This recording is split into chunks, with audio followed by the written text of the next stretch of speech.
harus pakai putih semua. Itu mas yang masak. Terus dulu kuntulan juga. Saya sama bapak saya itu saingan. Kuntulan itu yang begini. Gitu kan gitu. Sampai terbangan karena terbang. Nah gitu. Jadi dulu akhirnya saya juga termasuk dulu suka nantang debat. Sering saya tantangin karena mengharamkan tahlilan, udah dan rata-rata kalah semua. Karena apa? Saya ada pinter ngeyel dulu. Karena yang pinter ngeyel yang menang dulu itu. Nah, akhirnya saya mondok dipondokkan orang tua ya dengan harapan saya jadi kiai, saya jadi tokoh ya agama ke pondok pesantren Tambak Beras Jombang. Kenapa milih sono? Karena yang mendirikan tokoh NU yaitu Abdul Wahab Hasbullah. Itu Abdul Wahab pendirinya. Sebetulnya beliau juga yang mendirikan NU. Cuman Ki Hasyim Asy'ari itu hanya dijadikan justice tok. Karena tokoh besar akhirnya dibuat untuk penguat. Yai, Pak Yai saya jadikan ketua majelis syuronya, saya tanfidiyahnya Kiai. Pokoknya yang uprek teknis saya. Nah namanya ketua tanfid. Tanfid itu pelaksanaan. Majelis syuro itu untuk tingkat tingginya. Nah, akhirnya saya belajar dengan beberapa kiai dan saya itu karena ada sudah stigma mitos. Siapa yang paling sering salaman kiai sama sering minum bekasnya kiai, insya Allah jadi kiai. Aneh itu paling rajin minum bekasnya kiai. Pokoknya kiai habis ngaji itu saya yang pertama kali jeruntul duluan, ambil ini ya, langsung saya minum, masya Allah. Sampai ada kiai saya yang tangannya infeksi karena sering dicium, infeksi karena sering dicium ribuan santri, sing umbelen sing macam-macam. Ya, gitu. Dan nyiumnya begini pak, bolak-balik. Tuh. Terus kemudian karena saya itu sama kiai itu setengah kultus ya. Pokoknya sama kiai itu pengen deket, pengen ini, pokoknya menyanjung, mengagungkan. Jadi setiap saya pulang pergi rumah, itu selalu saya bawakan oleh-oleh rokok. Jadi kiai itu salam tempel rokok. Satu. Kalau jarum super itu seneng. Biasanya kalau nggak ada bentul, itu bentul. Dulu itu sing rokok kretek. Apa? Ya bentul merah ya?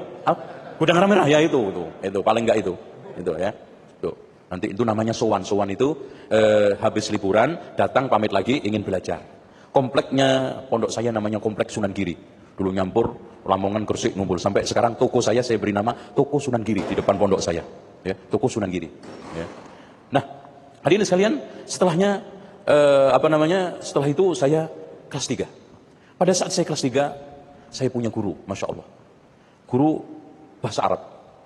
Saya ketika itu memang sudah putus untuk menerus sekolah lagi. Ya kira-kira saya kayaknya udah nggak nerus karena nggak punya dana macam-macam. Akhirnya ada namanya Ustadz namanya Mas'ud. Itu. Saya tanya, Pak Ustadz kalau saya belajar lagi yang gratis kemana? Gitu. Akhirnya dia cerita, di Jakarta ada sekolah namanya Libya. Udah. Di sono saya itu sekolah kemarin itu bahasa Arabnya bagus. Udah gitu dikasih duit deh. Wah senang saya. Udah. Akhirnya saya penasaran. Cari info yang namanya Libya. Dicari dari pondok seperti itu pasti ngeblank. Ya kalau pondok-pondok yang seperti ini gampang. Gimana caranya untuk dapat informasi ini? Nah, si Ustadz ini saya kejar terus, bilang katanya di sana ada sudah yang 10 lulusan Tambak Beras itu sekolah ke sana. Akhirnya saya cari ketemu. Alhamdulillah mulai di sana belajar, ya diterima dan ketika itu saya masih ngerokok. Sampai saya melihat pengumuman penerimaan itu sambil ngerokok di papan itu. Saya ditegur sama yang sudah tingkat tinggi syariah. Ente mau masuk LIP yang rokok? Cuek aja saya. Ente tahu apa ibarat gitu kan. Karena saya meyakini rokok itu halal. Akhirnya saya mulai belajar. Saya mendapatkan keanehan yang ditakutkan oleh para kiai sudah mulai nampak. Hati-hati tapi kalau ke sana karena sebelum saya sekolah pun datang ke kiai semua, saya pamitin, saya sowanin ya. Pak Yai saya mau nerus ke Jakarta begini. Wis hati-hati, sikiin duite bahasa Arabe, ojo akidae. Bahaya ya. Itu pesennya. Karena begini. Apalagi di dalam buku itu ada 3 aliran sesat yang harus diwaspadai dan tokohnya. Khawarij tokohnya Ibnu Taimiyah, Rafidhah tokohnya Ibnu Qayyim, Wahabi tokohnya Muhammad bin Abdul Wahab. Sing rodok cocok yang terakhir itu loh. Itu. Akhirnya setelah itu kok begini, hampa rasanya. Perang batin, Pak. Yang dulu begini, yang dulu terus. Tapi saya nggak mau terpaku pada yang dulu. Akhirnya saya paling sering debat di sekolah. Guru mengajar akidah paling hafal saya. Sebelum selesai pengajaran sudah ditebak dulu. Paling yang nanya Zainal Abidin ini nanti. Itu sudah ditebak duluan. Gitu. Dan pernah saya itu dikeluarin dari kelas, ngeyel. Jadi eyelan dulu masih ada. Kan salah satu dosen mengatakan, makanan selamatan itu haram. Syekh, makanan selamatan itu apa? Beras kan? Buah-buahan? Daging sapi, daging kambing. Haramnya dari mana? Anak ngeyel. Ada nggak dalil haramnya daging babi? Ada nggak dalilnya haramnya buah-buahan? Kayaknya dia nggak jawab dulu, saya disuruh keluar, ya. Terus saya nggak patah haram sampai akhirnya masuk takmiri, masuk syariah. Terus kemudian ada daurah-daurah dari Saudi, saya ikutin terus, ya. Penyempurnaan demi penyempurnaan. Daurah pertama saya isbal, Pak. Ditegur, ente isbal finnar. Waduh, dinerakain saya. Masya Allah. Ini belum apa-apa neraka. Itu. Udah, akhirnya anak dialog kalah. Dalil-dalilnya ini, akhirnya mikir, jangan-jangan benar ini. Akhirnya saya coba untuk kaji terus. Iya ya, Rasulullah mengatakan benar. Tapi kiai saya dulu kenapa isbal semua? Gak isbalnya cuma sarungan. Kalau sarungan gak isbal mereka. Pada cingkrang memang. Semua kiai kalau sarungan sunnah semua, ya cingkrang. Kalau ini yang pakai celana itu yang repot, ya. Tuh. Walhasil materi demi materi pengamalan, apalagi ketika kos, saya tiap hari dialog sama kakak kelas saya tentang tahlilan, yasinan, selamatan, tiap hari dijelek-jelekin, mangkel saya terus terang, Pak. Dan saya ya wajar, saya wajar aja kalau ada teman-teman sekarang seperti itu, yang nggak jauh-jauh seperti saya itu seperti ini kan di Libya aja 7 tahun, Pak. Itu tiap hari. Bagaimana yang nggak sama sekali? Yang ngaji cuma sebulan sekali, ya butuh 50 tahun. Itu baru tahlilan nggak boleh, itu kan. Akhirnya kok seperti ini ya yang benar, alhamdulillah. Cuman Pak, yang tidak diketahui siapapun, saya harus keluar dari dunia perdukunan. Selama 3 tahun saya perang dunia lain. Maaf, dunia lain itu saya kalau tidur nggak pernah bisa les, tapi nggak pernah melek. Selalu ada aja. Itu sampai 3 tahun. Ngeluarin ini, ruqyah ini, tapi nggak pernah ada orang yang tahu. Ya. Dan orang dekat pun termasuk orang tua saya.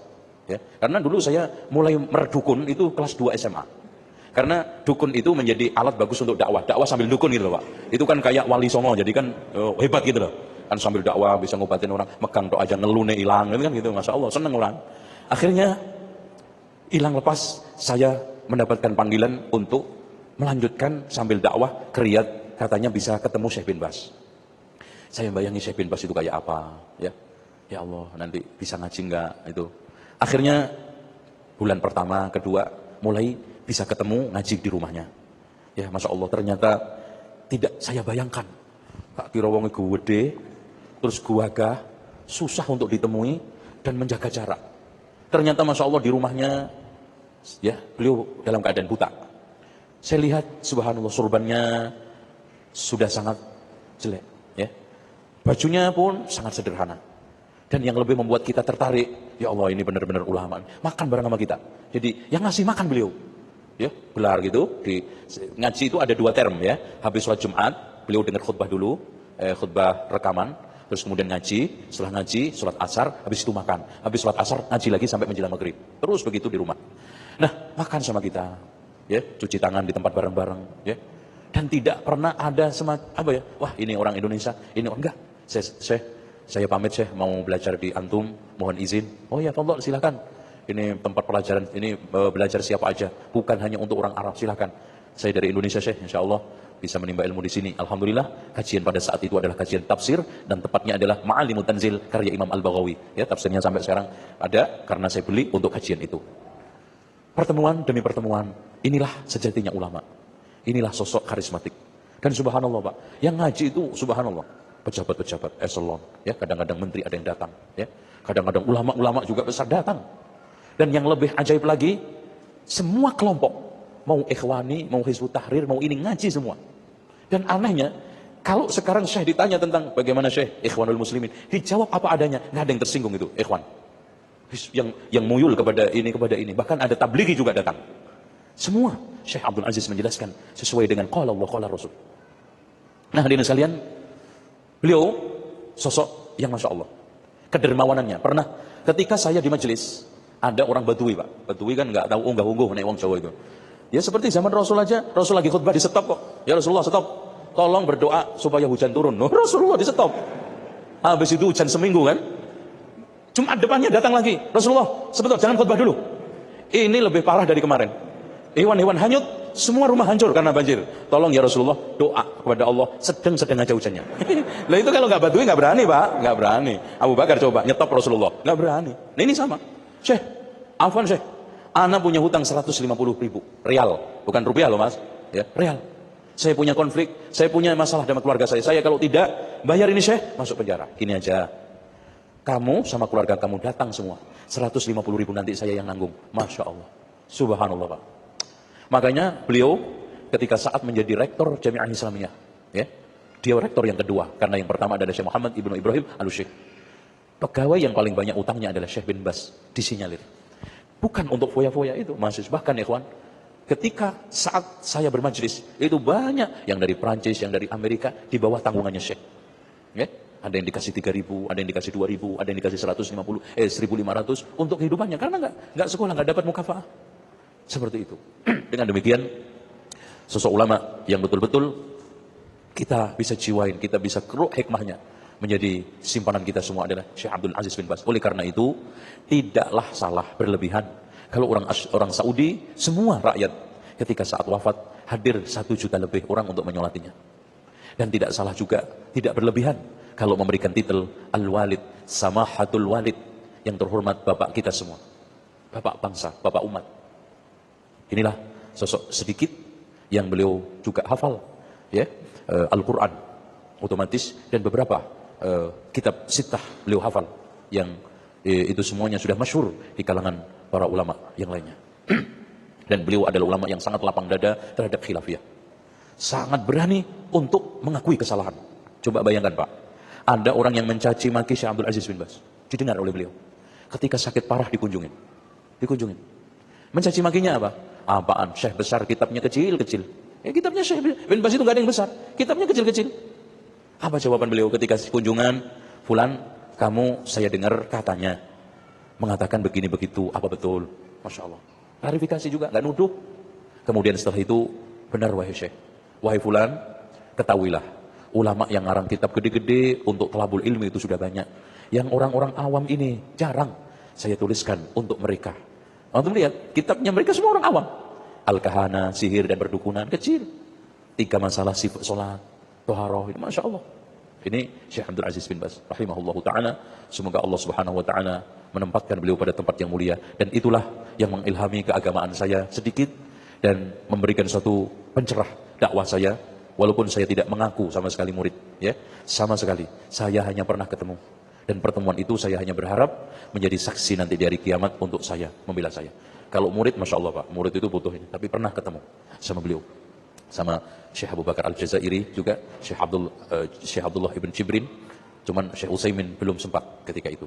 Alhamdulillah, masyayikh 3 ini yang banyak, terutama Syekh Abdul Aziz bin Baz, memberikan pengarahan sehingga saya semakin yakin terhadap manhaj yang mulia ini. Dan akhirnya saya lebih berani tegas untuk meninggalkan, bukan hanya saja meninggalkan, mengajak teman-teman, bukan hanya itu aja, saya berusaha semaksimal mungkin menunjukkan taubat saya dengan menjelaskan tradisi-tradisi yang menyimpang, walaupun tantangannya berat sekali.